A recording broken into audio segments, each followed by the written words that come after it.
A ver, son varias preguntas y preguntas complejas de responder. Yo estuve de acuerdo con la fórmula a que se arribó en la Junta de Coordinación Política. Les voy a dar mi razonamiento. La pregunta es, ¿por qué? Teníamos por un lado una sentencia de un tribunal electoral que tiene sus competencias. Por otro lado, teníamos esta soberanía que tiene otras competencias. Estábamos en un conflicto competencial. Teníamos varias vías para resolver ese conflicto competencial. Una vía era ir a la Corte a través de una controversia constitucional. ¿Cuánto hubiera tardado y cuánto hubiera retrasado y el tiempo que ya tenemos encima? Porque primero la Corte tiene que resolver respecto al plan B y si resuelve anular, el proceso empieza en septiembre.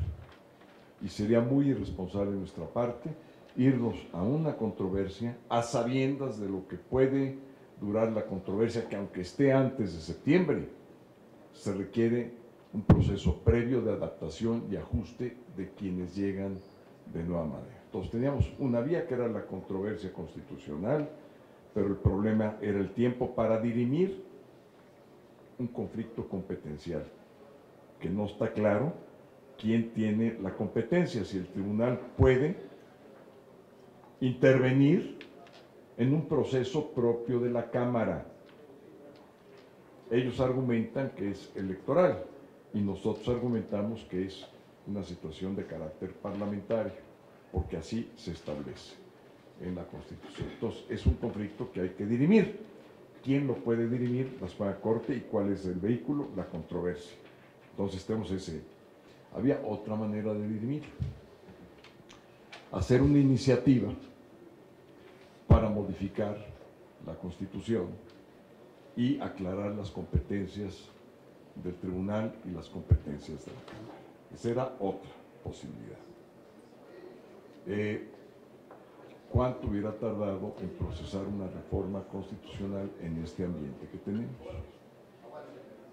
¿Cuánto? Y el problema es que una reforma constitucional pues puede pasar aquí en esta Cámara, pero tenemos que hacernos cargo de nuestra responsabilidad política, incluyendo el ambiente que hoy se vive en el Senado y también en nuestra propia Cámara y después en los congresos locales. Entonces tampoco había certidumbre en si podríamos o no hacer una reforma constitucional. La tercera solución era, en los hechos, cumplir con la sentencia en los hechos, pero no en el derecho, porque no está dirimido y no queremos fijar un precedente. Por otra parte... ¿Pero este precedente no es peor? No, porque queda latente la competencia nuestra y la competencia del tribunal. Algún día, en otras circunstancias que tengamos tiempo, vamos a tener que dirimir esto. Por de pronto esto había una tercera vía, que era en los hechos, pues hacer caso a la recomendación, sentencia, pero que nosotros lo tomamos como recomendación, hacer la propia y hacer la recomendación, ¿por qué? A un órgano autónomo que no podíamos nosotros ordenar. Y el órgano autónomo tendría que hacer caso a nuestra recomendación, producto de la recomendación en los hechos del tribunal, y si hace caso el comité, entonces nosotros tenemos que hacer ya la valoración propia en el Pleno, que ahí sí no hay cuestionamiento, que es competencia propia nuestra. Entonces, ¿por qué digo que yo celebro y que me parece una salida razonable? Primero, porque las competencias quedaron intocadas, pero en el fondo, como no era un tema de género, aquí lo dije una y otra vez, no era el tema de género, era el tema competencial. Entonces, se arregló el problema de género y el problema competencial sigue latente. Nadie cedió, ni la Junta de Coordinación Política, que es la encargada de construir los consensos, y por eso la entrevista con los integrantes del tribunal se dio en la Junta. Nosotros quedamos perfectamente con nuestra competencia, ellos también, y solucionamos un problema que de otra suerte hubiera tenido que resolver otro poder, la Suprema Corte de Justicia, o otro poder, el constituyente permanente. Pues mejor lo resolvimos a través del diálogo, y creo que fue un diálogo muy fructífero. ¿Se negoció la sentencia? ¿Perdón? ¿Se negoció la sentencia? ¿Se negoció? La sentencia. No, ellos quedan con su sentencia firme. Pero la forma de cumplirla. Bueno, ellos quedan con su sentencia firme, con su competencia firme. Nadie está ahorita cuestionando eso, ya no. Ellos tampoco están cuestionando la competencia de la Cámara, y el conflicto lo tratamos de resolver de esa manera.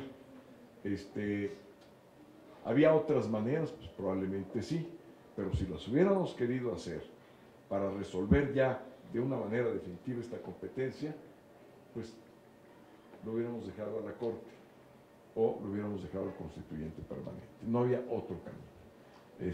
Y creo que el resultado va a ser bueno.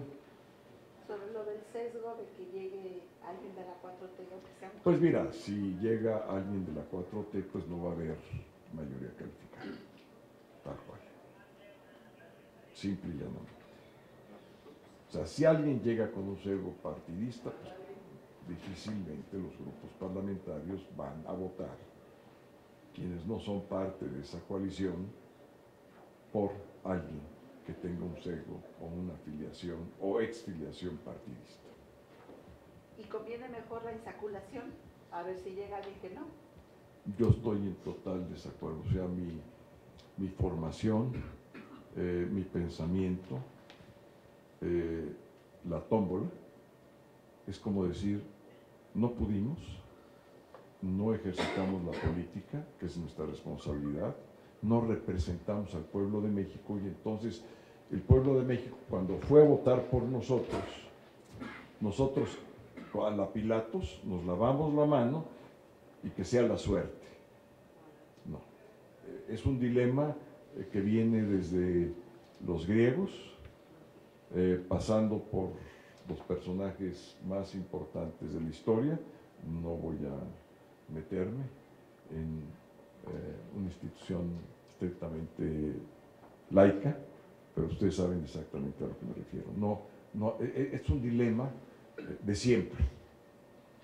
Y yo digo que ante ese dilema hay que tomar al toro por los cuernos. Ahora ya sé que los antitaurinos dirían que es una frase con problemas de carácter político, pero entonces sí hay que tomar la responsabilidad de frente y hacernos cargo de que representamos al pueblo de México, dejarlo el voto que depositar nuestras urnas a una tómbola. Híjole, qué difícil. ¿Los americanos están desesperados? Yo creo que todos estamos desesperados, ellos con 100,000 muertos al año con fentanilo por sobredosis, nosotros con alrededor de 35,000 muertos al año, más los desaparecidos, más los feminicidios, etc. Entonces, yo creo que hay una desesperación sobre la violencia, una legítima desesperación de todos los gobiernos, independientemente de que yo sea diputado de la oposición. Yo creo que debe del gobierno estar desesperados, o sea, de ver estos números, esta situación, y ver sobre todo el empoderamiento de estas mafias. Todos esto lo saben, si lo quieren hablar o no, y lo quieren hablar de esta manera, pues ya es su responsabilidad, pero sí hay una desesperación. ¿Y cuál es el problema con la desesperación? Que la razón se sesga. Cuando alguien está desesperado, cuando alguien está en una esquina y no tiene salida, tiene que dar golpes por todas partes para poder salir de ese callejón. Y por eso le decía yo al presidente que evite el callejón de las trompadas. ¿Por qué? Porque estando ahí ya la razón no prospera. Ese es mi punto de vista. Compañeros, muchas gracias. Buenas tardes, presidente. Muchas gracias.